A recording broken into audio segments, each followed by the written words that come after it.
ponente esta noche es pastor de una iglesia, en la iglesia de First Baptist Church en Texas.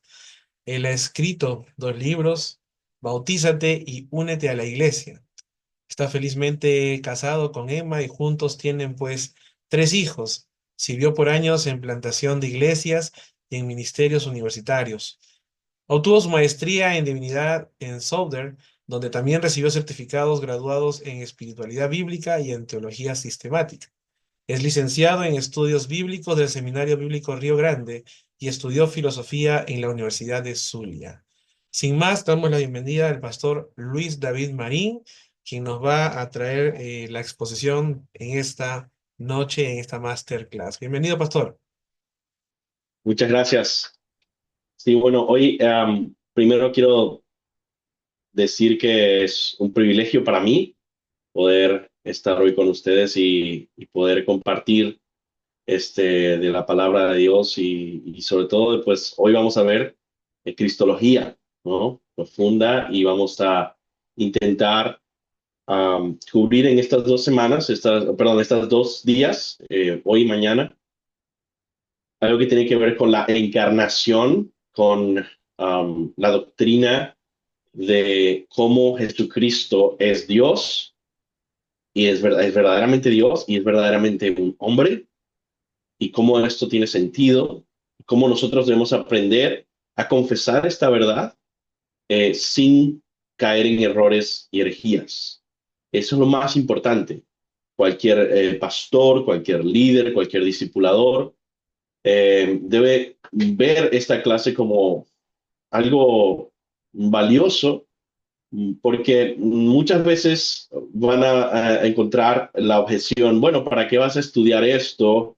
¿Para qué vas a leer sobre esto? ¿Para qué vas a tomar esta masterclass?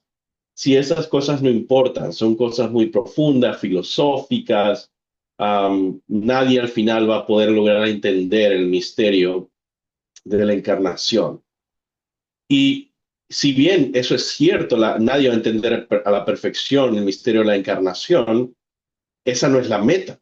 La meta que tenemos no es entender a la perfección el misterio de la encarnación. La meta que tenemos es poder ser discípulos fieles que saben suficiente de la palabra de la teología de la Biblia para confesar sin error, la verdad sobre Jesús. Entonces, esa es una meta mucho más alcanzable, no solo para ustedes y para mí, para los niños, para los jóvenes, para los miembros de la iglesia. Queremos saber suficiente cristología como para poder confesar sin error quién es Jesús y no decir herejías cada vez que nos hacen una pregunta profunda acerca de él. Hoy vamos a estar viendo ciertos fundamentos esenciales sobre la encarnación, sobre la unión hipostática. Mañana vamos a ver más específicamente el término unión hipostática, cómo se usa en nuestros días, cómo es importante para nuestros días. Vamos a aplicarlo más, pero antes de llegar a nuestro momento y nuestro vocabulario, por así decirlo, tenemos que dar una clase hoy de saber de dónde viene esta conversación, estas categorías teológicas. Por eso el día de hoy vamos a ir un poco más para atrás en la historia del cristianismo y vamos a ver el surgimiento de la unión hipostática como doctrina fundamental. Esto no es una doctrina secundaria, opcional, en el que pues podemos estar en desacuerdos, igual somos hermanos. No. Eh, con el pasar de los siglos se determinó cada vez más claramente, aquí hay una doctrina que es fundamental, que es esencial para el cristianismo. Hay algunas pocas doctrinas que son así, que si uno las niega, ha negado la fe cristiana y no es cristiano. Incluso en los antiguos credos de los primeros siglos se les llamaba anatema a la persona que negara una de estas doctrinas fundamentales, como la Trinidad, por ejemplo, o la persona de Cristo, quién es Él bíblicamente. De tal manera que dicen, pues no puedes ser cristiano y por lo tanto has negado la fe y por lo tanto vas a ir al infierno. Entonces, estamos hablando de algo que debe ser prioridad para la educación teológica de todo cristiano, de todo padre de familia y de toda madre de familia y todo miembro de la iglesia y todo discipulador y líder y pastor y maestro, entender por lo menos lo esencial, lo que va a llevar a las personas al infierno o al cielo, por así decirlo, ¿no? Esto es de un peso eterno y es quién es Jesús. Vamos a comenzar entonces con la Biblia. Obviamente la palabra o la frase unión hipostática no está en la Biblia, ¿no? Y sin embargo, vamos entonces hoy a ver cómo surge, o sea, otra vez, este es el título, el surgimiento de la unión hipostática como doctrina fundamental. No solo en la historia, pero lo primero que tenemos es la Biblia. Si no está en la Biblia, entonces no importa. En la historia, por ejemplo, surgió la doctrina de la ascensión de María corporalmente, pero no está en la Biblia. Así que nosotros no la creemos. Entonces, la unión hipostática no solo surge en la historia temprana de la iglesia, surge en la Biblia. Y una pregunta que podemos hacernos aquí entonces es, ¿qué significa que juntos confesamos los siguientes versículos? Jesús está hablando con Pedro y le dice, ustedes, ¿quién dice que soy yo? Y les preguntó Jesús, Simón Pedro le respondió, tú eres el Cristo, el Hijo del Dios viviente. ¿Qué significa esto, no? El Cristo. La palabra Cristo es griego y se dejó en griego como Christos. Eso es, estoy hablando en griego ahorita, Christos, ¿no? Y está traduciendo una palabra hebrea. ¿Cuál es la palabra hebrea? Mesías, ungido en español. Entonces, si nosotros queremos quitar el griego y poner el español, diría, tú eres el ungido, el Hijo del Dios viviente. Bueno, el ungido, por supuesto, se refiere a la esperanza mesiánica que tenían los judíos de un hijo de David, de un rey futuro de Israel que traería un reino eterno de paz y de prosperidad a Israel y al mundo. Le dice, tú eres el Mesías, tú eres el ungido, el Cristo, el Hijo del Dios viviente. La palabra Hijo de Dios conlleva bastante significado. Eh, por un lado, hay significados secundarios que se refieren a ángeles como hijos de Dios o que se refiere a el hijo prometido de David y del linaje de Judá como hijo, ¿no? Cuando habla de los reyes de Israel como hijos de Dios o como Israel mismo. La razón por la que el rey era llamado hijo de Dios era porque era un representante de Israel. Israel era el hijo de Dios y el rey lo representaba. Al final, por ejemplo, en Gálatas, el apóstol Pablo nos dice que la promesa que Dios le hizo a Abraham de que le daría una simiente era una en singular. Era el Israel prometido, era Jesús, es Cristo.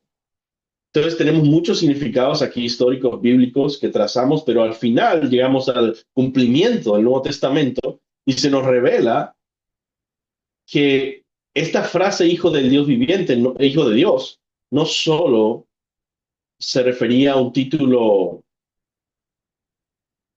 con simbolismo, por así decirlo, sino que era literal. Literalmente, este hombre, Mesías, rey, esperado que vendría, que gobernaría a Israel, el hijo de David, literalmente era el eterno hijo del Padre. Por eso el título Padre para Dios es extremadamente importante en la historia de la teología para definir a Dios como Trinidad. Porque si Dios solamente es, por ejemplo, el creador, bueno, en ese título no necesariamente tiene que tener un hijo. Pero si Dios es eternamente el Padre, San Agustín y otros padres de la iglesia temprana van a decir, precisamente porque Dios es Padre, entonces un padre siempre ha tenido un hijo. Si no tiene un hijo, no es un padre. Entonces el nombre Padre para Dios siempre apunta eternamente y sin inicio ni origen, apunta hacia la Trinidad. El Padre tiene una relación con el Hijo y bueno, el Espíritu Santo ya se revela de una manera trinitaria, por ejemplo, en la Gran Comisión, cuando dice que bauticemos en el nombre del Padre, Hijo y Espíritu Santo. Vemos entonces que estas palabras que Pedro habla son palabras cortas, pequeñas, pero muy profundas, llenas de gran significado, que van a ser expuestos mucho más en las cartas apostólicas. Y sin embargo, cuando nosotros queremos hablar ya de lo que en filosofía se llama ontología o metafísica o la composición de este Dios que es hijo, que ha venido a habitar entre nosotros y es el Cristo, cuando hablamos de cómo está compuesto, también la Biblia nos da ciertos detalles. Por ejemplo, en Juan 1:14 dice, el verbo, refiriéndose a su condición divina como eterno, eterna persona de la Trinidad, eterno Dios, el verbo se hizo carne. Hay una manera en la que este verbo no solo apareció como una figura eh, visible solamente, sino que él se hizo carne.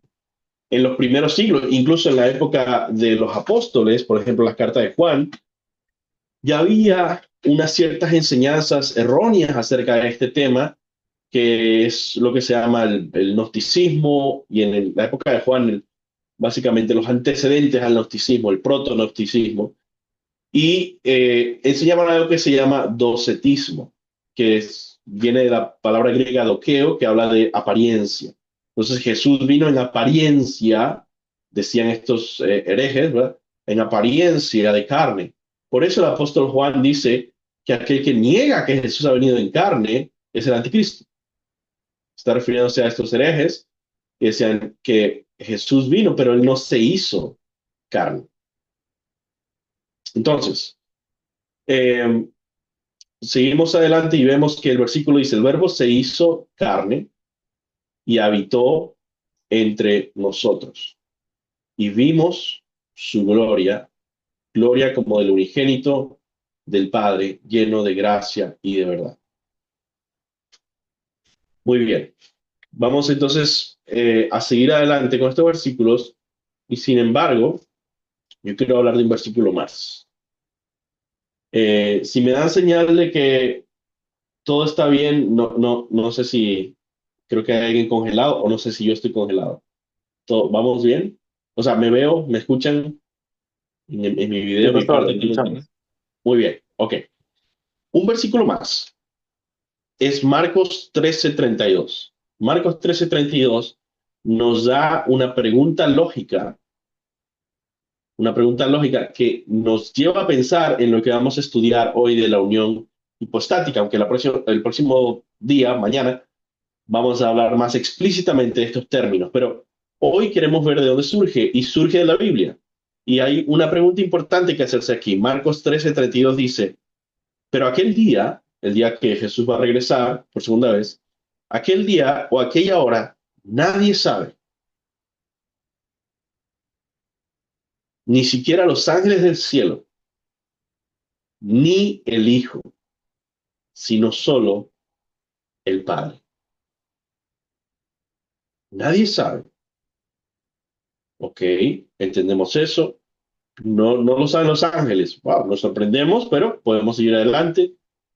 Pero surge un choque profundo a, a nuestra mente, a nuestro entendimiento, a nuestro corazón, cuando dice, Jesús está diciendo, ni siquiera el Hijo sabe el día de su venida. Entonces uno dice, bueno, entonces quizá Dios no ha puesto una fecha para su venida. No, no, sí, dice el Padre lo sabe. ¿Cómo? Entonces, ¿cómo es que el Padre puede saber algo que el Hijo no sabe si el Hijo es Dios y Dios es omnisciente? Si el Hijo, como Dios, no supiera algo, no sería omnisciente, por lo tanto, no sería Dios. Entonces empezamos a preguntarnos, ¿cómo puede ser posible? Porque creemos que la Biblia es verdad, creemos que lo que Jesús enseñó es correcto, que no él no está enseñando un error, no se equivocó. ¿Cómo puede ser entonces esto entendible para nosotros? Esto nos lleva a profundizar. Esto nos lleva a profundizar. Algunos cristianos antiguos, antes de que se formularan las explicaciones que vamos a ver,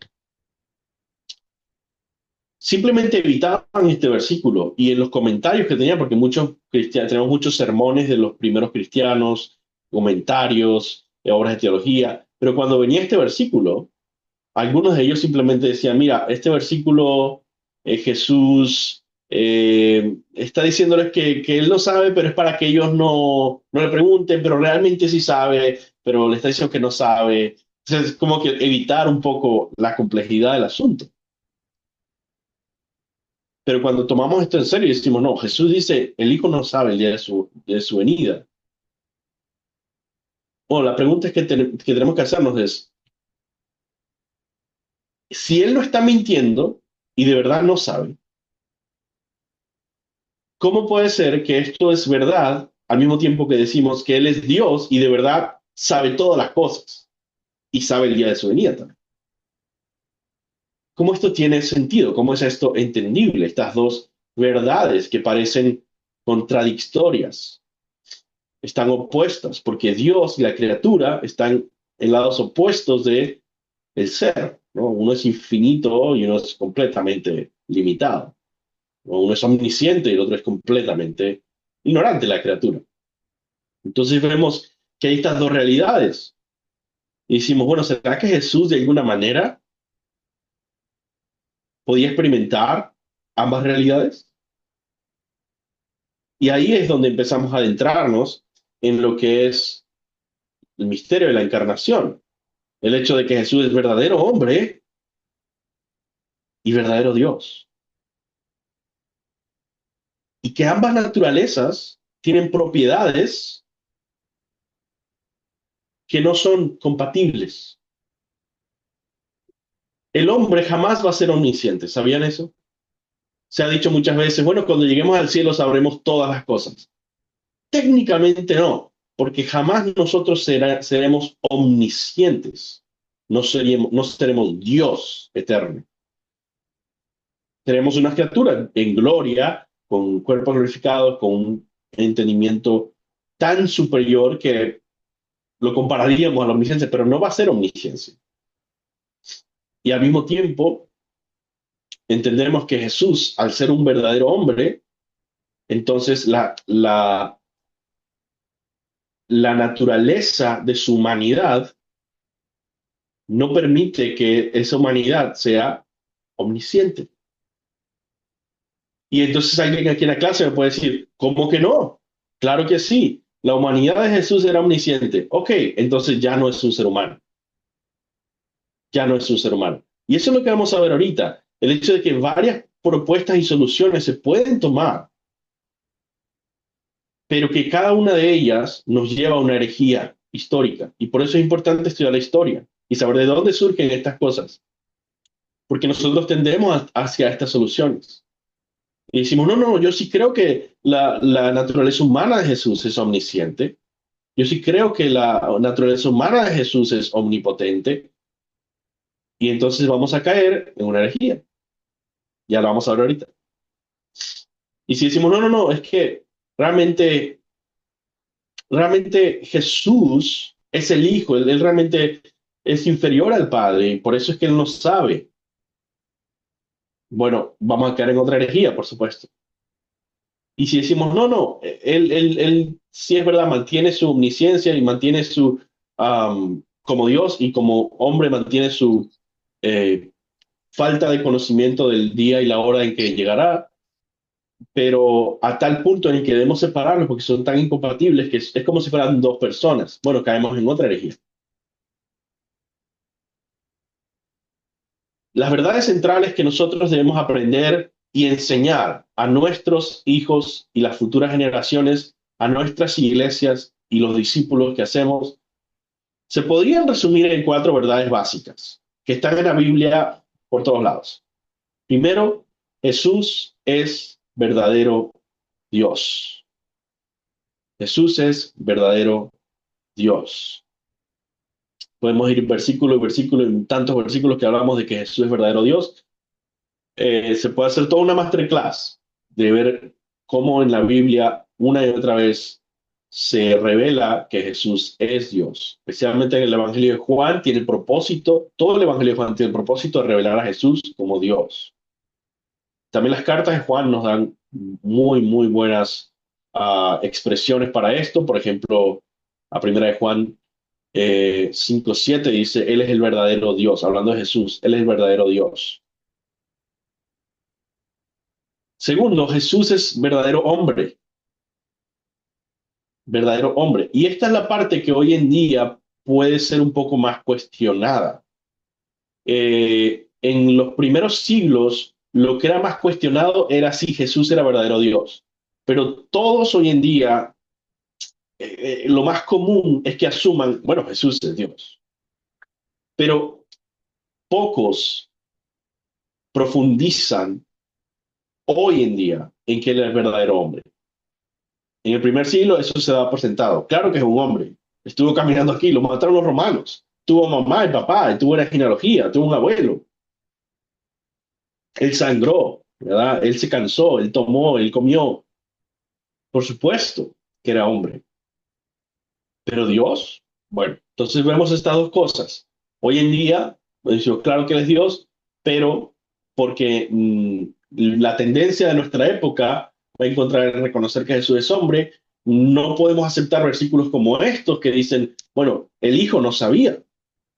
Es incomprensible para nosotros porque no es algo en lo que hemos pensado profundamente. En tercer lugar, vemos que estas verdades, cómo se conectan, cómo se relacionan estas verdades que Jesús es verdadero Dios y verdadero hombre. Bueno, la tercera verdad que vemos es que Jesús es verdaderamente una sola persona, uno solo. Él es el verbo, Él es el Hijo de Dios, no dos hijos de Dios, no dos verbos, Él es una persona. Sea como sea que se relacionan la humanidad y la divinidad en Jesús, preserva la unidad de su persona. Y en último lugar, vemos que Jesús posee verdadera humanidad y verdadera divinidad simultáneamente. Simultáneamente. Esto es una verdad que se ha olvidado mucho. No solo se ha olvidado, se ha negado directamente por muchos, diciendo que Jesús era Dios, pero al venir a la tierra se volvió hombre, pero dejó de ser Dios en algunas cosas, pero ya después de cumplir su misión regresó y se volvió ya Dios y dejó de ser hombre en otras cosas. Este cambio solamente resta la divinidad de Jesús, que es inmutable y que por lo tanto no puede tener ese cambio de a veces ser hombre y a veces ser Dios. Siempre va a ser Dios. Es Dios inmutable.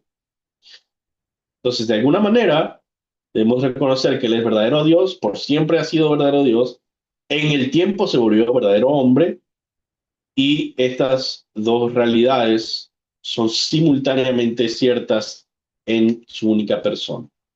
Ok,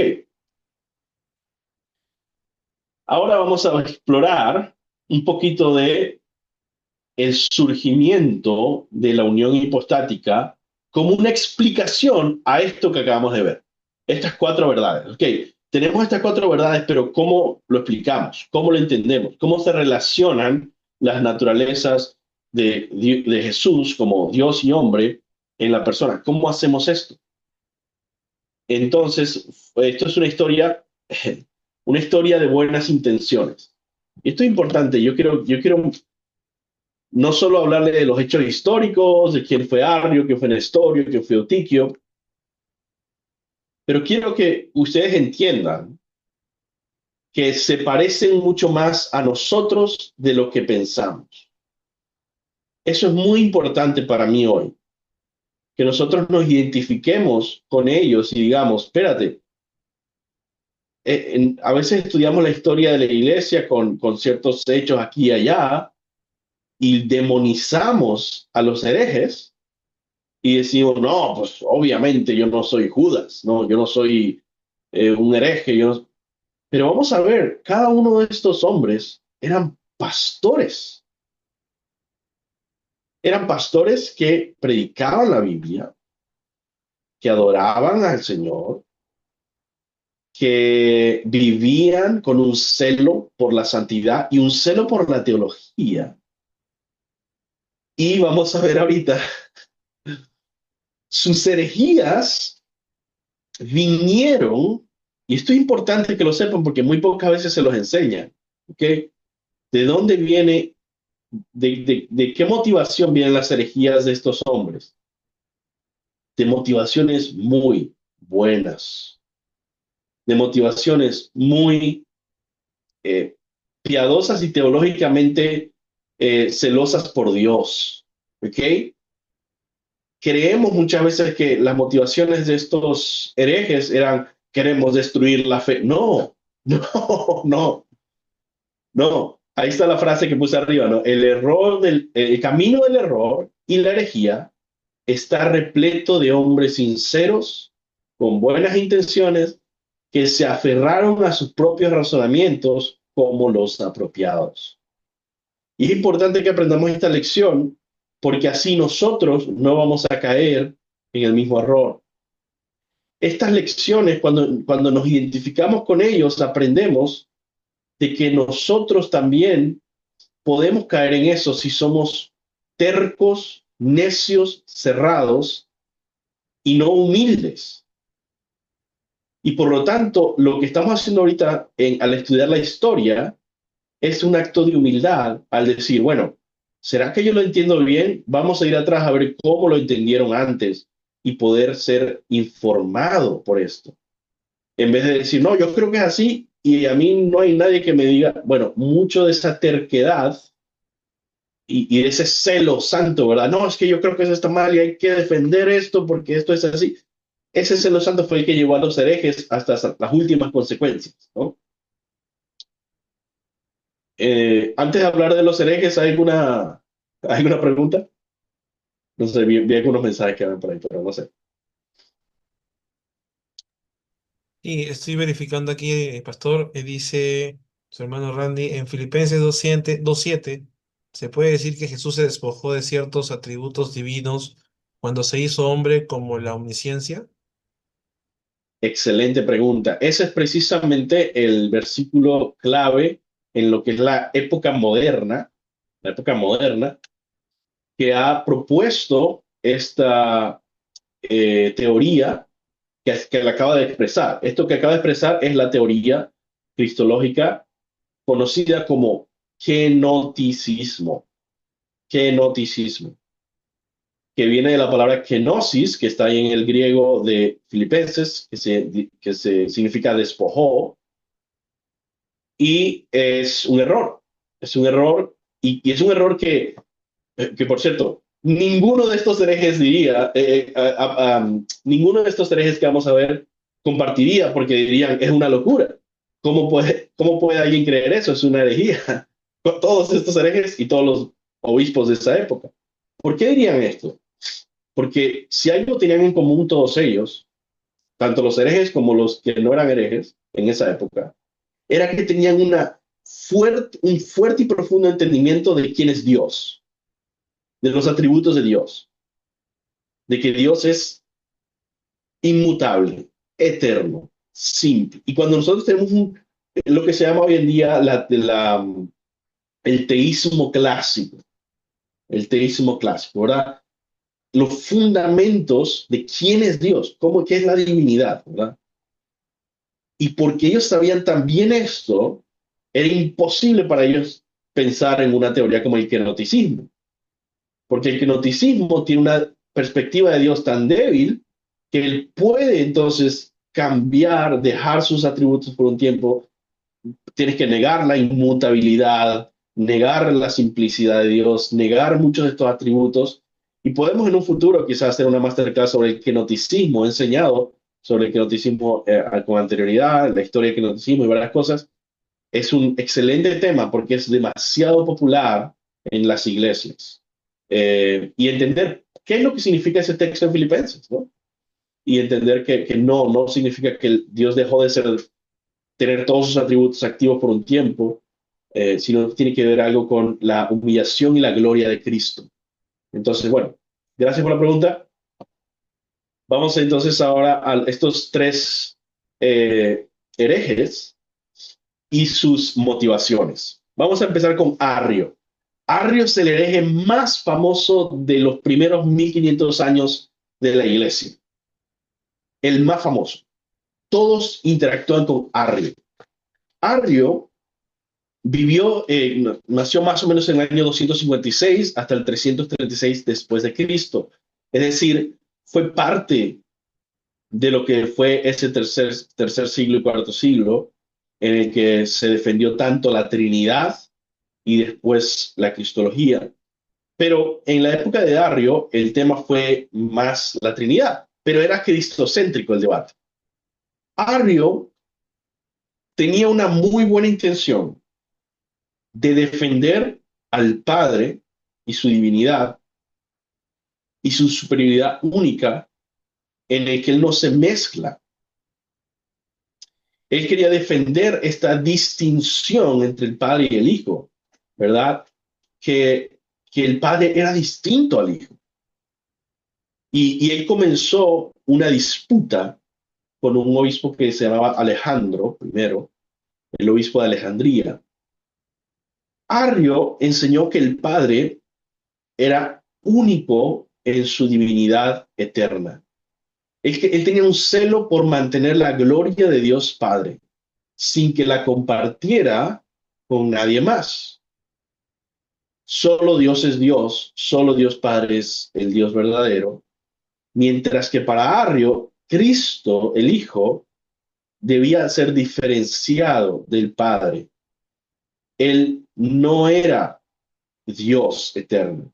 No era simplemente un hombre, por supuesto, porque Arrio creía que Jesús era su Salvador y todo, pero él decía, no podemos violar la santidad y gloria del Padre al ponerlo al mismo lugar, en la misma estatura del Hijo, es imposible.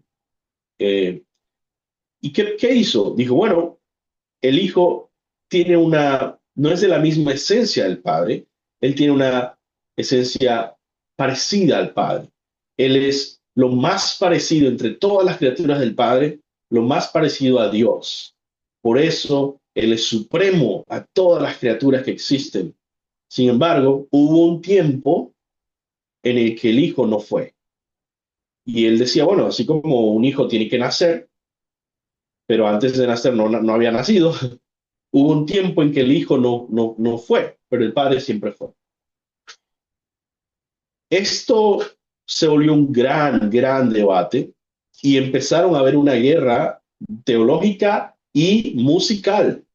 La adoración fue clave en esa época y en la guerra teológica que hubo, porque Arrio era un compositor de música y de himnos.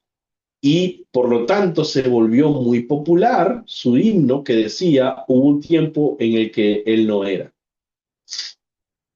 Y entonces la gente, imagínate como pastor, y en esa época pues un poco más del pueblo, ¿no? Pues la gente vive ahí en medio de ellos, ¿no? Ahorita que estamos separados, pero uno ve qué está pasando en la vida de los demás. y ves que están lavando algo y están haciendo sus quehaceres y están cantando una canción y es la canción de Arrio, que es una alabanza, pero es una alabanza con una teología errónea. Entonces, ¿qué pasa? Ellos tratan de hacer una canción también para contraatacarla, pero pues como uno sabe, pues las canciones que para contraatacar a veces no son tan buenas o tan populares, eh, no son las más virales como la original que pegó y que se volvió pegajosa, ¿no? Entonces, ¿qué pasa? Bueno, dicen, esto está saliéndose de control, tenemos que responder y se convoca a todas las autoridades cristianas de la época, todos los teólogos más importantes, que todos los teólogos eran pastores, obviamente. O sea, no, en esa época no habían teólogos que no fueran pastores, que se dedicaran nomás a hacer libros, no. O sea, todos tenían que velar por las almas de las personas. Entonces, se convoca este concilio internacional para dar una respuesta y decir, mira, esto es lo que todos los cristianos en el mundo creemos. Y hemos creído y seguiremos creyendo y vamos a darle una respuesta final a Arrio. Y es lo que se conoce como el concilio de Nicea, que es el primer concilio eh, ecuménico, el primer concilio de todos juntos diciendo, no, Arrio está mal. El Padre, el Hijo, el Espíritu Santo es un solo Dios, subsistiendo en tres personas, y esa es la diferencia. Ahora, vamos a seguir porque esto no es una clase sobre arrianismo o el concilio de Nicea, pero es importante que ustedes sepan eso porque viene en Nestorio. Unos años después, más o menos unos 80, 90 años después de esta situación, Arrio siempre seguía estando como en la boca de la gente, ¿no? Como algo que debemos evitar teológicamente. ¿Y qué enseña Nestorio? Bueno, él fue un monje de Antioquía y llegó a ocupar un cargo muy, muy prominente en Constantinopla, en un patriarca de Constantinopla. Nestorio se opuso fervientemente al arrianismo, porque algo que vamos a entender es que el arrianismo no muere con Arrio. Ojo, el arrianismo perdura por siglos. Y aunque se hace el concilio de Nicea, se continúa. O sea, hay gente que por siglos y siglos y siglos continuaba siendo arriano, y después naciones que seguían siendo arrianas por siglos. Así que siempre había una realidad latente de hablar contra el arrianismo. Bueno, Nestorio, otra vez con la intención pastoral, celosa de la sana doctrina, de ir contra el arrianismo en su época, se opuso fervientemente a esto diciendo que Jesús es verdaderamente hombre, verdaderamente Dios. Y sin embargo, se fue a un extremo de distinguir tanto la divinidad y la humanidad de Cristo que muchos de sus seguidores terminaron dividiendo lo que se llama el Cristo divino y el Cristo humano, como si fueran dos personas con dos naturalezas. Entonces la fórmula termina siendo Cristo es dos personas con dos naturalezas. Al final termina siendo que están relacionados de alguna manera, pero este, se, se, se, se divide la persona en dos. Para esto surge otro concilio ecuménico para hablar en contra del nestorianismo, para hablar en contra de la división de las personas, y es lo que se llama el concilio de Éfeso. Este es el famoso concilio, porque, por cierto, este concilio es un poco controversial porque no solo se estaba hablando de este tema, sino de muchos otros temas y de peleas internas que habían sobre, por ejemplo, cómo llamarle a María, si llamarle Teotocos o no, Madre de Dios o no. Entonces, ¿qué pasa? La respuesta se empieza a mezclar con mm, responder al Nestorio, pero también defender el término Teotocos. Pero al final el concilio de Éfeso termina diciendo, hey, no, Jesús es una sola persona. Es hombre, verdaderamente Dios, pero es una sola persona. Y le añaden el asunto de defender el término Teotocos porque dicen, bueno, por lo tanto, ya que es una persona y cualquiera de sus naturalezas, lo que haga en su naturaleza se le adjudica o sea, es apropiado por su persona, podemos decir, por ejemplo, como dice Hechos 20:28, habla de la sangre de Dios. Bueno, Dios no tiene sangre, pero está hablando de que Jesús murió en la cruz y derramó su sangre, pero ese mismo Jesús que murió como hombre es la persona, la misma persona que tiene la naturaleza divina y cualquier cosa que pasa en su naturaleza se apropia por la persona. Entonces, básicamente al decir Madre de Dios, están negando, y hay cartas que dicen, bueno, nosotros no estamos diciendo que obviamente que Dios en su naturaleza divina fue concebido, pero que la persona única de Jesús, siendo nacido como hombre a través de María y concebido a través de María, eh, puede adjudicársele que esta persona, la segunda persona de la Trinidad, experimentó un nacimiento. No como Dios, pero como hombre, pero experimentó un nacimiento en su persona realmente. Y como persona, entonces tiene una relación particular con un ser humano, que es una relación de mamá. Entonces ahí empieza todo ese asunto. No me hagan demasiadas preguntas sobre Teotocos porque nos vamos a desviar muchísimo. Pero seguimos entonces en la historia, porque ahí no termina. Viene Eutiques, que fue un líder muy importante de un monasterio muy importante en Constantinopla, que era la misma ciudad de Nestorio y estaba más o menos en las mismas épocas. Estaban en la misma época diciendo cada uno su herejía, ¿no? Pero ambos con una intención de defender la sana doctrina. Entonces, ¿qué hace Eutiques? Defiende lo que considera la sana doctrina contra la herejía de Nestorio.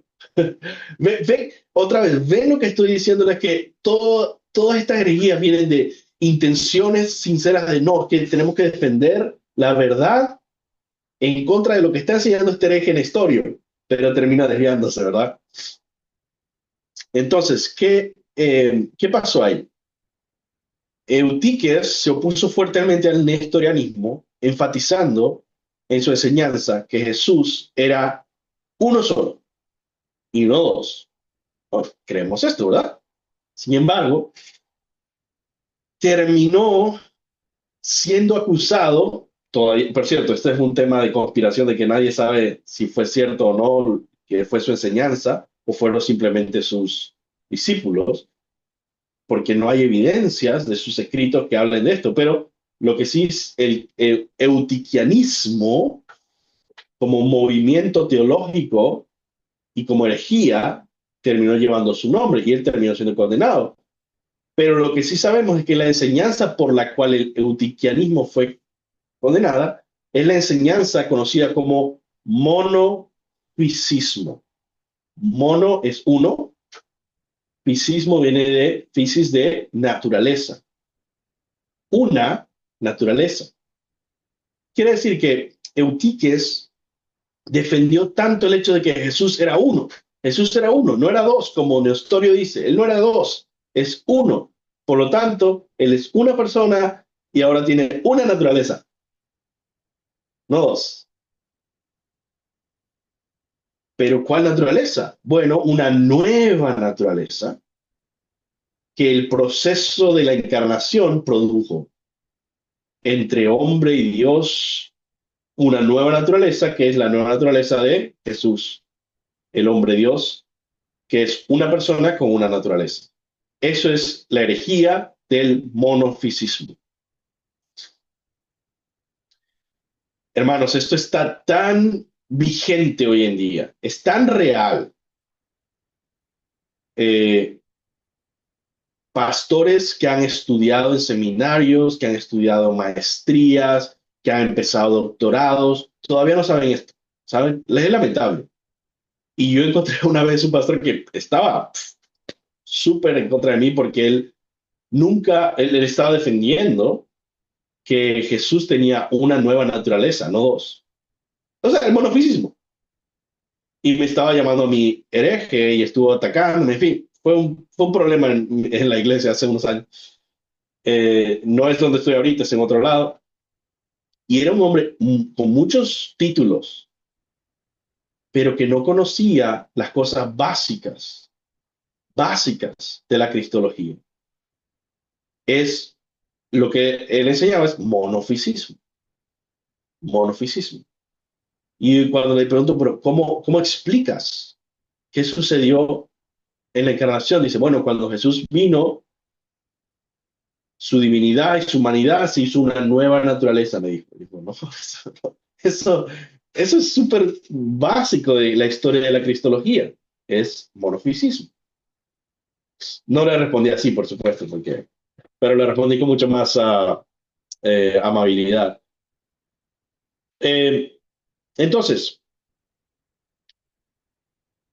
al parecer, Autiques, y esto es muy interesante, un dato muy interesante, a Autiques le faltaba educación teológica.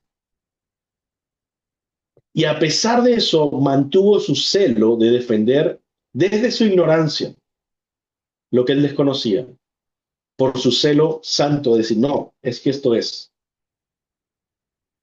muy parecido al caso que yo encontré. Entonces, este celo debemos cuidarnos de que no nos desvíe a afirmar cosas sin ser humildes y en ser evaluados y decir, espérate, yo puedo estar incorrecto en esto, vamos a hablar. Doctor, disculpe, dice que no entendió bien o no se escuchó bien el término monoteísmo. ¿Podría Monofisismo, repetirlo? Ajá, sí. Monofisito, ¿no? monofisismo significa mono, uno, fisismo o fisis, naturaleza, una naturaleza. La herejía de que Jesús ahora tiene una nueva naturaleza, en vez de dos naturalezas, hombre y Dios. Él tiene una nueva naturaleza entre Dios y hombre mezclado, por así decirlo. Muy bien. Entonces seguimos y vimos que ante Arrio hubo el concilio de Nicea, ante Nestorio hubo el concilio de Éfeso y ante Eutiquio ahora tenemos el concilio de Calcedonia, que es la joya preciada de la cristología. Es en el año 451, perdón, que se me está yendo la boya, estaba un poquito enfermo yo.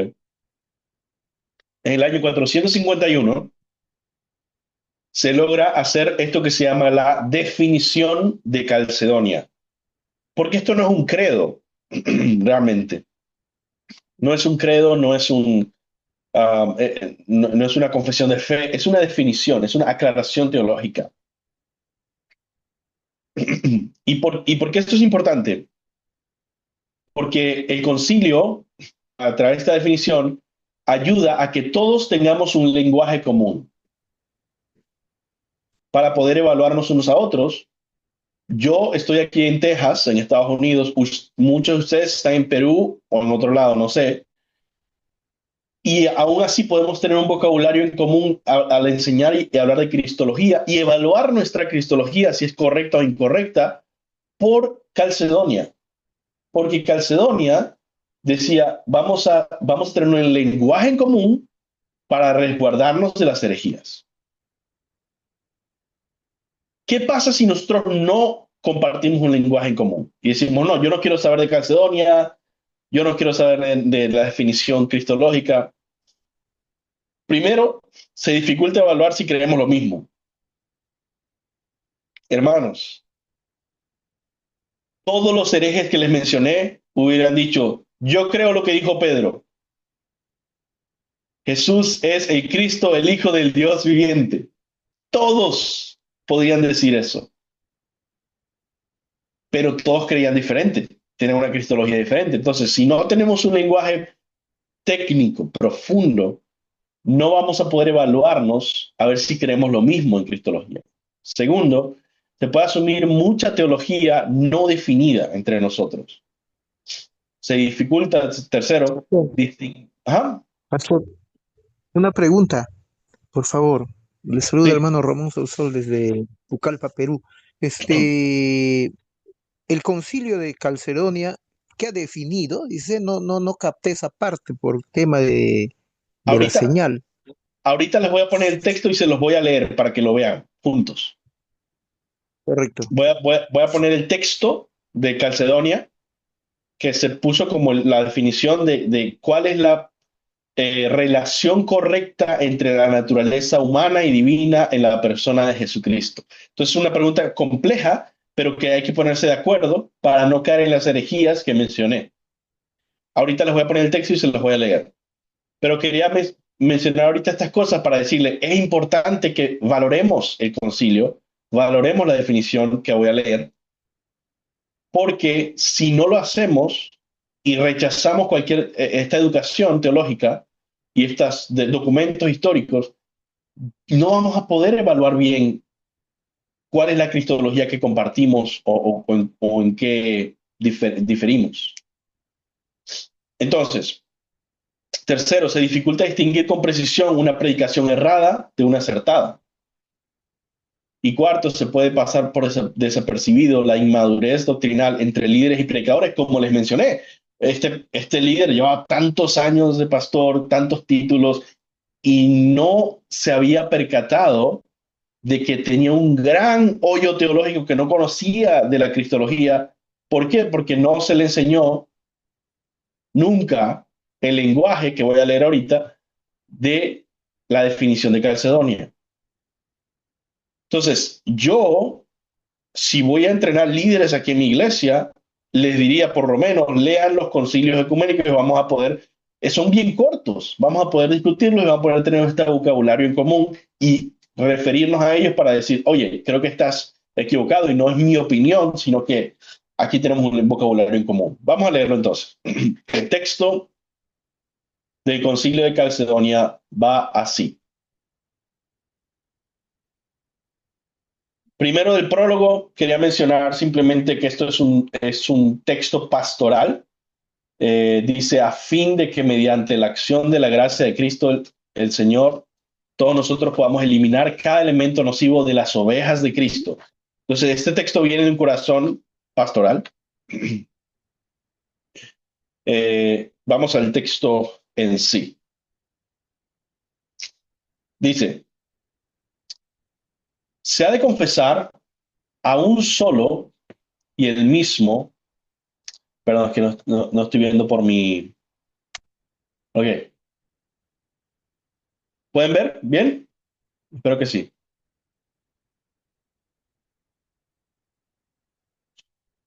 Pastor, Dígame, una dígame si sugerencia. están viendo bien, por favor. Si No, no, si ven el texto o no. Sí, no, pastor, no lo veo. Ok, no se está ahorita. viendo, no sé si, Sí, pastor, si pastor, podías no agrandar se un está poquito viendo la el video. pantalla. Ahora sí, recién se Ok, ve el texto. perfecto. Ok, este es el texto de Calcedonia. Dice así, se ha de confesar a uno solo y el mismo, nuestro Señor Jesucristo, el mismo que es perfecto en deidad y el mismo que es perfecto en humanidad. Voy a pausar ahí y decirles, fíjense la palabra que usa, el verbo que usa es confesar. Así es como comencé la clase. La meta que tenemos no es entender todos los detalles a profundidad, no, es poder confesar sin error quién es Jesús, sin cometer una herejía. Entonces, debemos confesar que Él es uno solo, una persona, que Él mismo es perfecto en deidad y Él mismo es perfecto en humanidad. Una persona que es hombre y que es Dios, verdadero Dios y verdadero hombre, Él mismo con cuerpo y alma racional. Muy interesante. La humanidad de Cristo, entonces, no es solo una piel. La humanidad de Cristo tiene una emoción, un intelecto, y sin embargo no es una persona diferente. Eso es lo que le llaman el alma racional. Por eso él dice, el Hijo no sabe el día y la hora, porque en su intelecto humano, en su naturaleza humana, él tenía cosas que no sabía y otras que sí, según Dios iba proveyendo. Pero tenía un cuerpo y alma racional humana en su humanidad. Entonces, continuamos. Consustancial con el Padre. en cuanto a su naturaleza divina. Es decir, la naturaleza divina de Jesús es la misma naturaleza divina del Padre y del Espíritu. No hay tres naturalezas divinas. Hay una naturaleza divina, hay un Dios, una sustancia, una esencia divina que subsiste con tres personas, Padre, Hijo y Espíritu Santo. Entonces, Él es consustancial con el Padre y consustancial con el Espíritu. Pero en cuanto a su naturaleza divina, y el mismo consustancial con nosotros. La naturaleza humana de Jesús es nuestra humanidad. Él nació como un hijo de María, y María fue hija de Eva y Adán.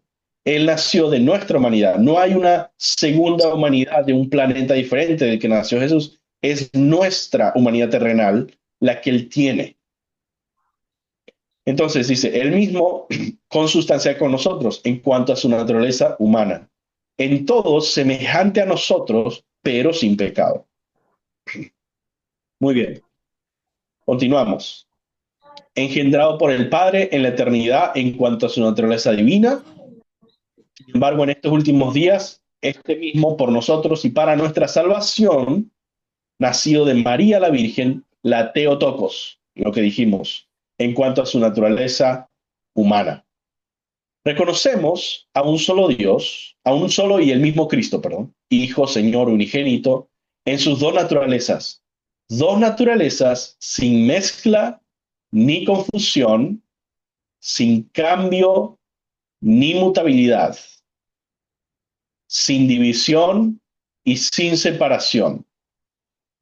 La unión de las dos naturalezas no destruye sus diferencias, sino que más bien las propiedades de cada naturaleza se preservan y concurren en una única persona y en una única subsistencia. Aquí quiero explicarles lo que estamos leyendo. Hay dos naturalezas, pero estas dos naturalezas no se mezclan entre sí. La humanidad y la divinidad no se ponen en una licuadora y hacen algo nuevo juntos. No se confunden porque son muy diferentes la naturaleza divina y la humana. No cambian, ahí lo de kenoticismo, ¿verdad? No es que la divinidad de Dios cambió por un momento, ni sin cambio ni mutabilidad, ni que la humanidad se volvió omnisciente o se volvió divina. No, se mantienen las propiedades, conservan las propiedades de cada naturaleza. Y dice, sin división, es decir, no se dividen de la persona. Entonces no son dos completamente, como que no tienen nada que ver la humanidad y la divinidad. No, están unidas y no están divididas y no están separadas. Sin división, sin separación. Entonces, aunque no están mezcladas, ni se transforman, ni se afectan, la divinidad no afecta a la humanidad, ni la humanidad afecta a la divinidad directamente, pero no están separadas, sino que están unidas. Entonces la gran pregunta es, ¿cómo están unidas si no están unidas directamente? Bueno, están unidas al estar unidas en la persona. Eso es lo que se llama unión hipostática. La palabra hipóstasis viene del griego, que es lo que traducimos hoy en día como persona. Entonces lo que estamos diciendo es que la unión de la divinidad y la humanidad es la unión en la persona del Hijo. Entonces no se unen directamente entre ellas, no se toca la divinidad y la humanidad directamente, sino que se unen inseparablemente en la persona. Es como un terreno en común que tienen, es la persona, una categoría filosófica, teológica, metafísica, ontológica, que se llama la persona, que es la segunda persona de la Trinidad, que es el Verbo, que es el Hijo.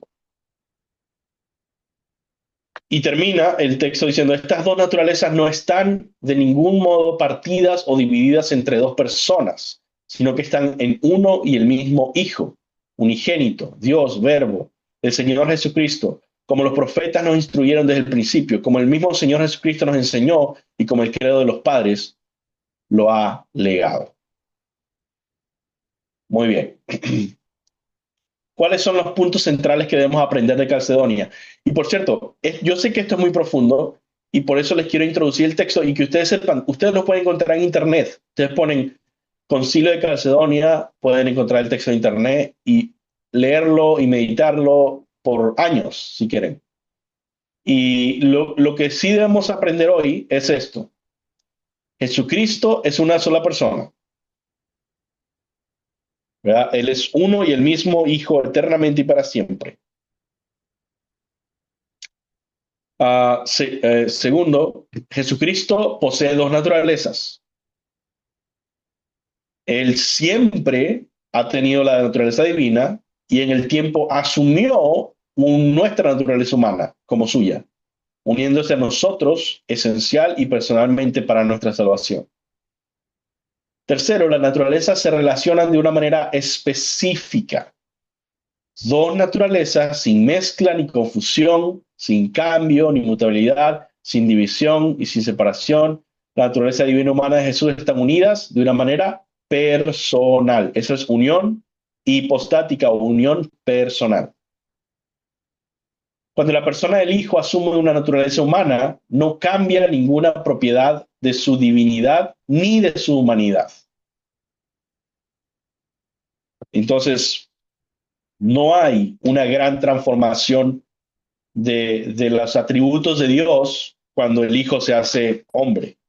Dios siempre sigue siendo Dios inmutable, inafectado por la encarnación, y el Hijo, el hombre, el Hijo en su humanidad sigue siendo hombre verdaderamente, sin divinizar a la humanidad. Entonces, eh,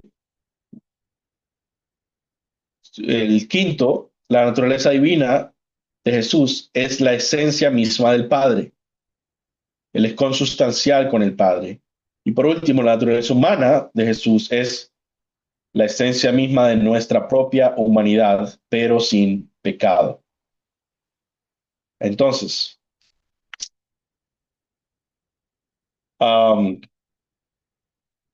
eso es lo que quería compartirles hoy. Espero que haya sido claro y útil. Y podemos abrir el espacio a las preguntas, a los comentarios. Recordamos que mañana vamos a seguir profundizando en esto. Bien, Pastor, muchas gracias por la exponencia. Acá tenemos una pregunta. Dice, ¿es correcto decir basado en Mateo 24:36 que si el Hijo no lo sabe, estamos hablando de la naturaleza humana de Jesús que no lo sabe? ¿O cómo podríamos explicar esta afirmación? Pregunta Eso es Nelson. correcto. Eso es correcto, sí. En la naturaleza humana de Jesús, él no lo sabe, sí. Entonces, el Hijo es simultáneamente omnisciente y con desconocimiento, pero en dos naturalezas diferentes. Entonces, él es eh, el que lo sabe todo y no lo sabe todo, pero dependiendo de su naturaleza. Ahora, yo creo que una buena comparación que podemos hacer, porque la mente está muy conectada a la persona, y eso es lo que lo hace delicado, en decir, entonces son dos personas, dice, no. En nuestra época, que es una época psicologizada, se cree que la persona es lo mismo que mente. Y eso teológicamente, históricamente, no es así. La mente era un atributo de la naturaleza, no de la persona. Son dos categorías diferentes en teología. Entonces, porque la mente, el alma racional, es parte de la naturaleza, por eso la naturaleza humana puede tener una mente y la naturaleza divina puede tener una mente, porque no está dentro de la categoría de la persona. La persona tiene que ver con la identidad subsistente del ser, ¿no?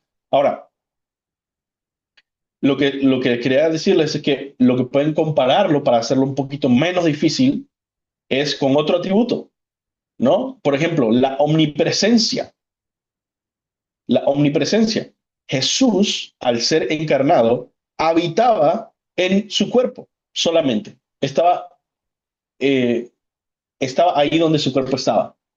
Y sin embargo, eso era como hombre. Sin embargo, como Dios, Él es omnipresente. Entonces, Él estaba en todo lugar al mismo tiempo que estaba caminando en los caminos de Galilea, porque como Dios fue inafectado, fue inmutable en todos sus atributos, y su encarnación no destruyó su omnipresencia. Y esto es una categoría cristológica que ustedes pueden investigar para los que quieren profundizar más en esto. Es una categoría en latín que se llama extra Calvinisticum. ¿Ok? Es extra Calvinisticum. Podemos tener otra más extra Calvinisticum si quieren. ¿No? No, ya estoy haciendo muchas. No. El extra Calvinisticum no es una, ¿cómo es una frase de magia de Harry Potter? Extra Calvinisticum. Sino que tiene que ver con un debate en la época de la Reforma. Calvinisticum viene de Calvino, no es que la compuso, por así decirlo, pero que estaban diciendo, bueno, los calvinistas creen esto. ¿Y qué quiere decir esto? Que Jesús habita en su cuerpo y sin embargo hay algo extra, es decir, no está confinado y limitado por su cuerpo, sino que en su divinidad él habita eh, en todo lugar, ¿no? Él es omnipresente como Dios. Entonces, pueden investigarlo y aprender más estos términos que ayudan con estas preguntas. Ahí nuestro hermano Diego Pastor dice, entonces Filipenses 2:7, que dice, sino que se despojó a sí mismo tomando forma de siervo, hecho semejante a los hombres, afirma la naturaleza humana de Cristo, ¿correcto? Bueno, lo que yo diría es que sí, esto es lo que San Agustín en su obra De Trinitate, que es muy importante para la historia de la Cristología y la Trinidad, habla de lo que él llama la forma de Dios y la forma de siervo. Eh, entonces, la forma de siervo es humanidad y está refiriéndose al vocabulario de Filipenses. Entonces, sí, ahí él está hablando de que él se hizo hombre y como hombre se humilló a sí mismo también. Ahora, cuando habla de que se despojó, hay varias teorías, podemos hablarlo quizá en un futuro con una clase de kenoticismo, porque la verdad son varias teorías, pero lo que sí decimos es esto, miren, no tienen que seguir mi teoría o la teoría de Juan Calvino en su comentario de Filipenses y decir, mira, es que Calvino dice que tiene que ver con eh, la exaltación continua como Dios, pero ahora como hombre no estaba recibiendo esa gloria, estaba siendo humillado, estaba siendo ignorado, estaba siendo tratado como si fuera nada, ¿no? No como con los ángeles que decían santo, santo, santo. Él se despojó de esto y estaba viviendo en humildad como hombre. Y eso es una muy buena interpretación, pero hay más interpretaciones exegéticas que pueden elegir, porque no está del todo claro. Pero lo que sí queremos que dejar claro es que cambiar la inmutabilidad de Dios no es una buena opción. Queremos quitar las malas opciones de la interpretación y decir, mira, cualquiera sea la interpretación no está diciendo que él se despojó de su divinidad o de sus atributos divinos, porque eso es imposible por quién es Dios. Dios es inmutable, Dios no puede ser cambiado, quebrantado, roto, puesto en partes, no se puede. Eh, Eso es lo que yo creo que sería importante aclarar. Gracias, pastor. Igualmente dice nuestro hermano Randy, entonces podríamos decir que en su naturaleza humana estaba limitado en alguno de sus atributos como la omnipresencia. No, en su naturaleza humana estaba limitada en todos sus atributos, porque la naturaleza humana es limitada. La naturaleza humana no tiene atributos infinitos. La naturaleza humana es finita, limitada, débil, porque somos criaturas. Entonces, como criatura estaba limitado, sí, pero no confundamos esto con su naturaleza divina. Entonces, lo que estamos diciendo es que él está teniendo dos experiencias como persona, una única persona está teniendo dos experiencias simultáneas. Y por lo tanto, como hombre, él es verdadero hombre y vive como hombre y tiene la naturaleza de hombre y es en un sentido como tú y yo, aunque no del todo porque él es sin pecado y muchas otras cosas. Eh, pero como Dios, entonces podemos decir, ah, Dios, Jesús, Él es omnipresente, omnisciente, todos los atributos divinos, pero eso no afecta a su naturaleza humana. Ahora, ¿por qué podía hacer milagros? ¿Por qué podía ver el corazón de las personas? ¿Por qué podía hacer todas estas cosas? Bueno, obviamente hay una unción divina, hay una ayuda divina que viene de Dios, de la naturaleza divina, ¿no?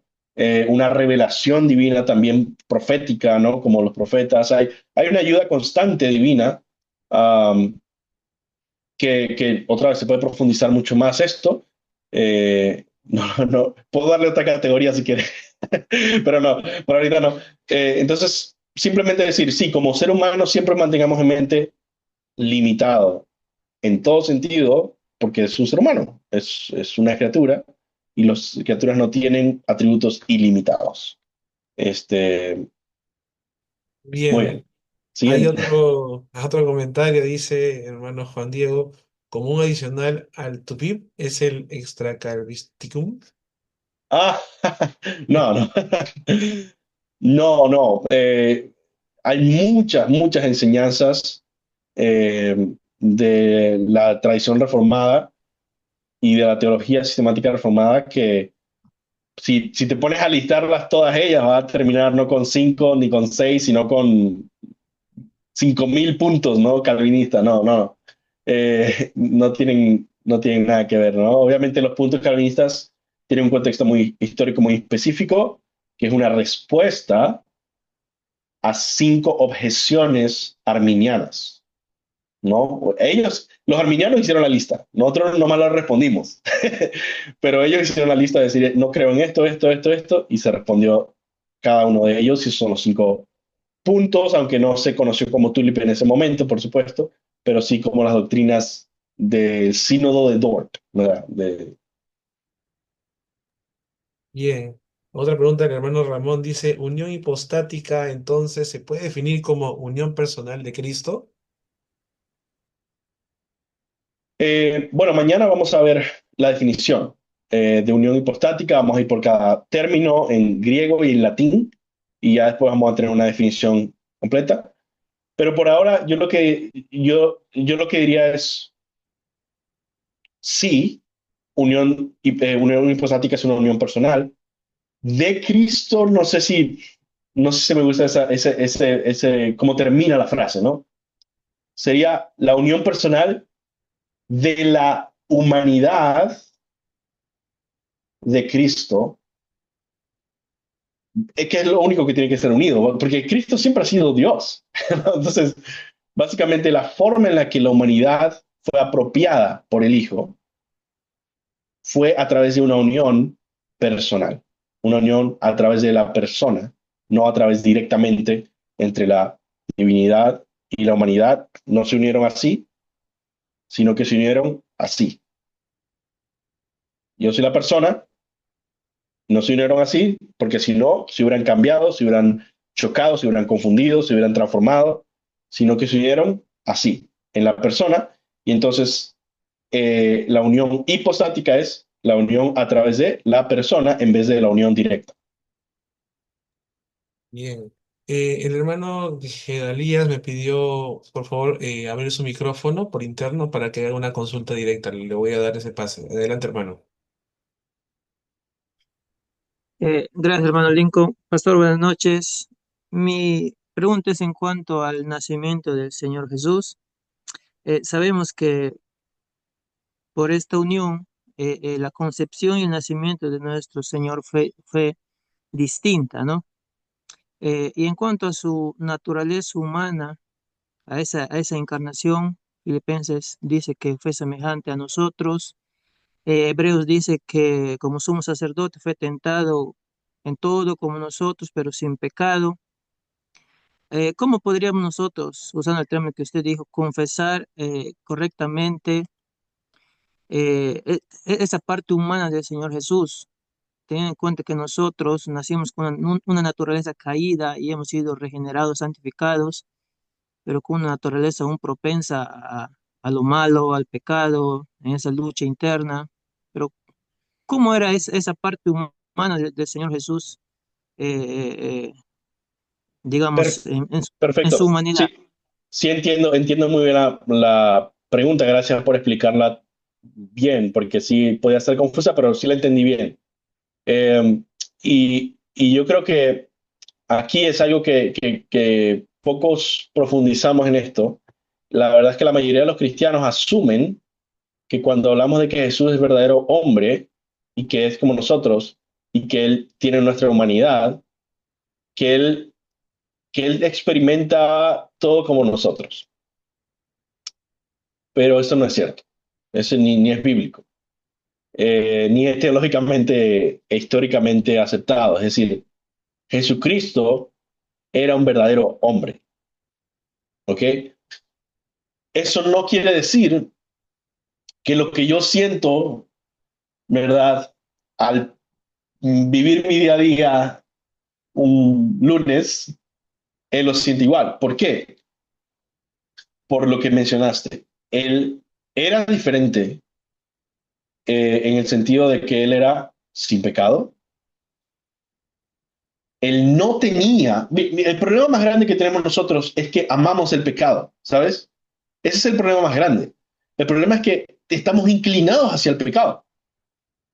Eh, y por lo tanto, y esta es otra lección que podemos dar, yo tengo toda una lección sobre la tentación de Jesús entendida de una manera más profunda, porque cuando digo más profunda no es algo original, es de los libros más profundos que hablan de esto, muchos libros sobre el tema, pero que académicamente muchas veces no tenemos acceso a estos libros para ir un poco más profundo en la tentación y entender, la tentación de Jesús era real y sin embargo era distinta a la nuestra, porque nosotros somos tentados como gente caída que ama el pecado y que está inclinada naturalmente al pecado, y por lo tanto la experiencia más fuerte que yo tengo en la tentación es interna, es que yo quiero pecar. Y Jesús no quiere pecar. Jesús no se deleitó en el pecado nunca. Jesús no vio como deleitoso, como atractivo el violar la ley del Señor. ¿Qué es entonces la tentación? Bueno, debemos diferenciar entre la tentación externa y la tentación interna y saber que él está recibiendo una tentación externa de Satanás en cuanto a una oferta. Pero me encanta un teólogo que se llama Andy Naselli, que tiene una cita que me gustó mucho y me quedó en mi memoria. Dice, si te imaginas un ejército atacando a alguien invencible, su ataque puede ser muy real, pero no quiere decir que va a lograr vencerlo. Dice, imagínate un ejército de hormigas diciendo, vamos a ir a destruir a, no sé, a Luis David Marín. Y vienen a acabar y yo los aplasto.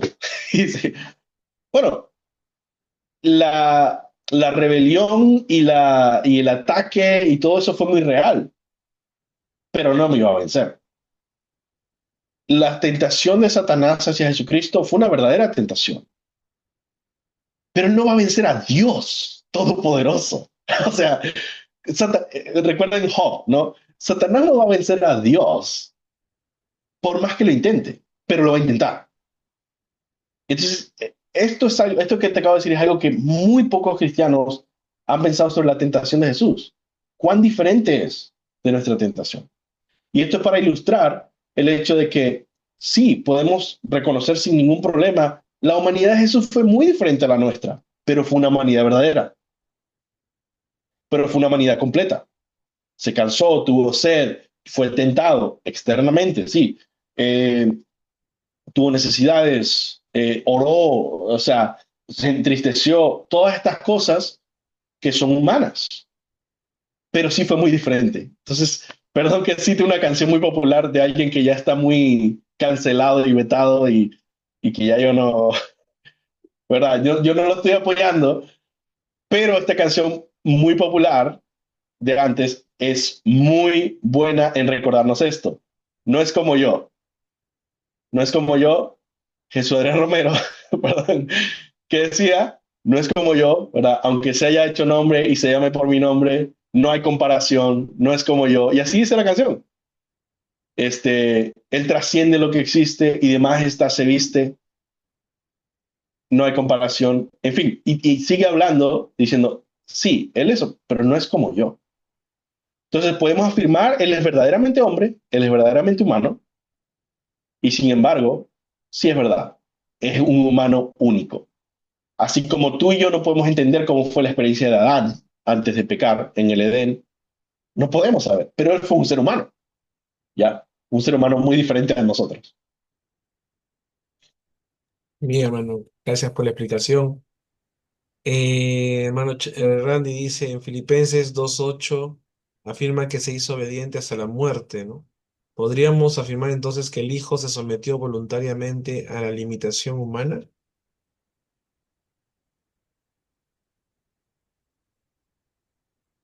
Hacerse obediente hasta la muerte, estamos hablando de Jesús, el hombre, ¿verdad? Obviamente la persona, obviamente, Jesús como Dios hombre, ¿no? Se hizo obediente, sí, pero estamos hablando de la experiencia humana de Jesús, siendo obediente hasta la muerte. Entonces,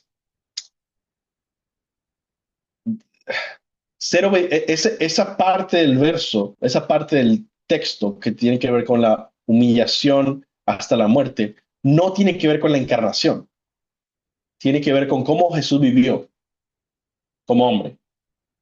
Entonces, si nosotros hacemos una pregunta sobre la encarnación, sobre la unión hipostática, en el verso que dice que Él se humilló hasta la muerte, estamos haciendo una pregunta incorrecta, porque él nos está hablando el texto no de cómo vino como hombre, de cómo vivió como hombre.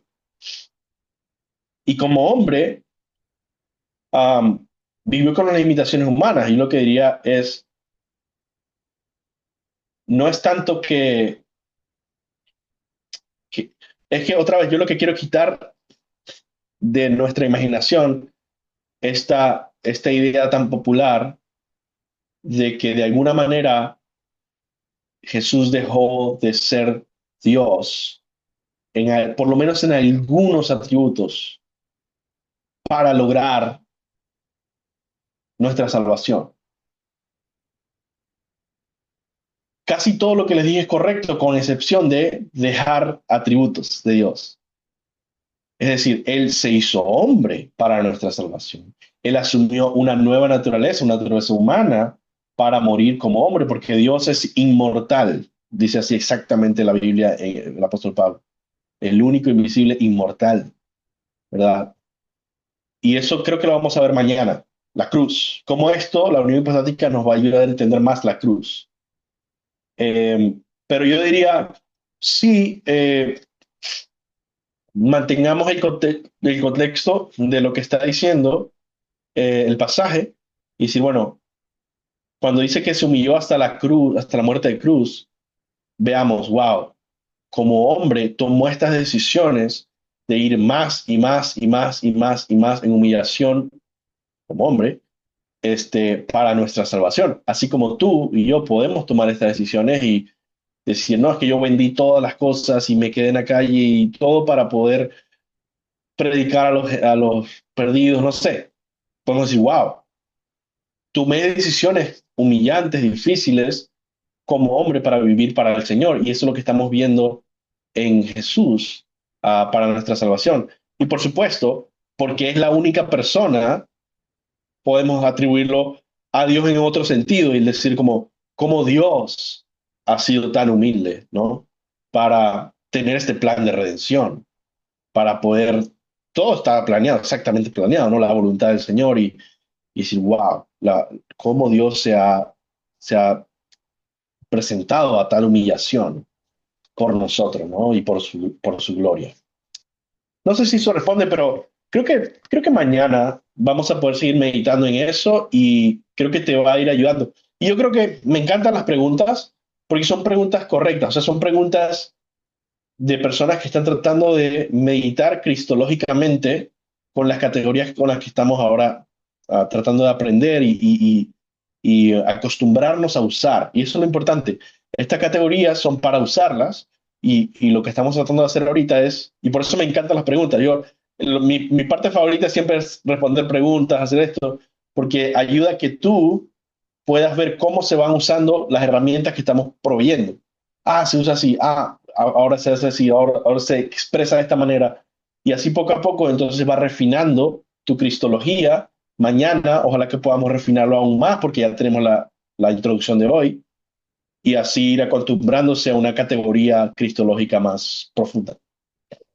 Gracias, pastor. Tenemos dos últimas preguntas. Una, la que quieren consultar de manera verbal, así que voy a dar el micro al hermano Abel. Adelante, por favor. Gracias, pastor. Gracias, hermano Lincoln. Pastor, buenas noches. Agradecer por su exposición. La intervención es la siguiente. En algún momento leí algún artículo donde cómo Dios demuestra su amor para la humanidad. Es como que nosotros como humanos, hace una ilustración, digamos que nosotros a una hormiga, nosotros le pisamos y nosotros nos sentimos culpables de haberle lastimado alguna parte de su cuerpo, ¿no? Una patita, algo ahí. Nosotros nos sentimos como que queremos demostrarle a ese animal, a ese animalito que lo sentimos, que le queremos dar el afecto de nuestro amor o hacerle decirle que lo sentimos mucho. Entonces,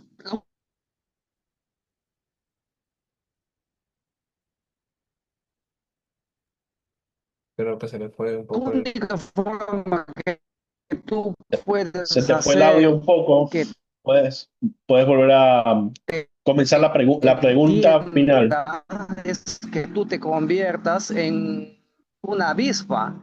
Entonces y lo mismo es Hermano Abel, no se escucha la decir pregunta. esto, ¿no? Que Dios para que pueda comparar, ¿cómo comparar, no? Que Dios ante la humanidad envió a hacer que las personas podamos ser mi señal. Pero, Ok, pero creo que ya te escuchas. A ver, puedes intentar resumirla en una pregunta breve para saber si te logramos es lo, como mi- captar la idea. es lo mismo el ejemplo de Dios demostrando el amor hacia la humanidad, haciéndose hombre a través de su Hijo Jesucristo, ante la comparación que hacía de un hombre cuando pisa una avispa y quiere demostrarle que lo siente y no puede, sino que tiene que convertirse como en una avispa para que pueda decirle que lo siente y le va a entender algo así. ¿Se puede? Sí, gracias por la pregunta. Sí, yo creo que es muy importante eh, esa pregunta, porque básicamente nos lleva detrás de la cortina a pensar por qué razón Dios se encarnó para venir a salvarnos. Y yo no estoy de acuerdo con la ilustración porque es reaccionaria, ¿ya? Yo te hice un mal y me dio dolor. Yo creo que una mejor ilustración sería encontrar algo, alguna forma de ilustrar a alguien que ha hecho un daño horrendo a alguien completamente inocente, porque ese es el caso de nosotros con Dios. Dios solo nos ha bendecido, creado, y nosotros nos hemos rebelado contra Él. Nosotros eh, hemos violentado al único bueno. Entonces, si tú piensas en, hoy en día hay varios ejemplos, ¿verdad? De asesinos terribles a gente muy inocente que no estaba haciendo nada y decir que esa persona inocente diga, yo voy a hacer todo lo que, voy a dejar todo en mi vida, voy a sufrir todas las consecuencias para salvarte a ti, para amarte a ti. a ese que lo asesinó, o que lo dañó, o que le... Esa es una mejor ilustración porque lo que quiere aclarar es que Dios no tiene ninguna motivación, ah, no tiene ninguna motivación en nosotros para venir a salvarnos. Es por eso que se llama incondicional a veces. Es simplemente porque no está viendo qué hay en nosotros para entonces responder, sino que Dios desde la eternidad nos ha amado como un decreto de su voluntad soberana y por un deseo de glorificar su nombre al mostrar las riquezas de su gracia en sus redimidos, en el remanente redimido, y para bendecirnos en gozo pleno. Entonces, yo diría, hay mucho más que pensar y que decir. No voy a decir todo lo que hay que decir sobre esto, pero hay mucho más que pensar sobre esta pregunta. Y te animaría quizá a leer un libro, no sé si lo vas a poder encontrar porque es difícil de encontrar. Se llama, creo que lo tengo por acá. A ver, sí.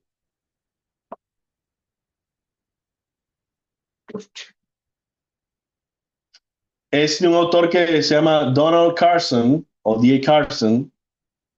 Se llama La difícil doctrina del amor de Dios. La difícil doctrina del amor de Dios. Es bien pequeño. Es un muy buen libro. Puedes seguir meditando en eso. Bien, pastor, gracias. Y por último, la última consulta que tenemos aquí dice, ¿cómo podríamos definir su condición humana regenerada o simplemente sin pecado perfecta? Buena pregunta. Buena pregunta. Am, buena pregunta. Sí, pues yo evitaría usar la palabra regenerado porque se usa para personas eh, que están muertos en sus pecados, ¿verdad? Aquellos que necesitan nacer de nuevo, nacer del Espíritu, que necesitan regeneración, son aquellos que están vacíos de la vida de Dios y el Señor, el Espíritu, por medio del Espíritu Santo, les da vida. Y sin embargo, leemos en Juan capítulo 1 algo muy diferente sobre Jesús. Él es la vida eterna, Él es la vida viniendo a nosotros. Él no necesita regeneración este, para poder ser santo. Él simplemente nace sin pecado. Um, y sí, el Espíritu Santo, la gracia del Señor, el poder de la persona de Cristo, sí santifica la naturaleza humana que toma de María, porque es nuestra naturaleza humana, pero quizá no le llamaría regeneración, ya que está asociado a aquellos que están muertos en nuestros delitos y pecados. Pero es un misterio muy interesante. Hay varios libros teológicos que han lidiado con esta pregunta y tengo de hecho sí, una clase sobre eso, pero fíjate que ahora que la pregunta, si te soy sincero, no recuerdo exactamente cuál era la respuesta precisa teológica para el término que usar para cómo nació Él en nuestra humanidad y tomó nuestra humanidad caída y sin embargo, Él no era pecaminoso y Él no era bajo condenación, bajo la condenación de Adán. Porque nosotros no solo somos pecaminosos al pecar, pero somos pecaminosos al nacer bajo la condición de pecado, condenados. Entonces, como Jesús nació con nuestra humanidad, no con una diferente, sino con la nuestra, pero sin embargo sin condenación y sin pecado, eh, quizá mañana la puedes volver a hacer y podemos darte quizá una respuesta más precisa en técnica. Pero lo que sí te diría es, sí, yo creo que una buena respuesta es decir que nació sin pecado, pero no que fue regenerado. Muy bien, pastor, muchas gracias por todas las respuestas a las preguntas que se han dado esta noche. Queremos, ya para ir terminando, tomar una foto grupal, a ver si todos los hermanos que están aquí pueden prender sus cámaras. Les pedimos en el amor del Señor que puedan prenderlas para tomar una foto grupal y luego de ello ya pasaremos a tener un momento de oración y poder finalizar este tiempo. No se olviden, el día de mañana seguimos con la masterclass, así que si tienen más preguntas las guardamos para el día de mañana. Listo, entonces tomamos, sonrían, hermanos, por favor, su mejor rostro. Sonría, Dios los ama. Ahí están prendiendo. Vamos a esperar unos minutos. Eh, ahí está uno más. Otro más. Se nota que han estado atentos a la clase. Ahí los puede conocer el pastor ya a cada uno de ustedes, desde distintos lugares de Perú. Un placer conocerles, de verdad. Un gozo para mí estar conectado con ustedes. Ah, Me encantaría conocerles en persona algún día, pero pues por aquí estamos. Listo, entonces sonriamos todos a la voz de tres. Tomo la captura a la voz de tres. Uno, dos y tres. Sonriamos.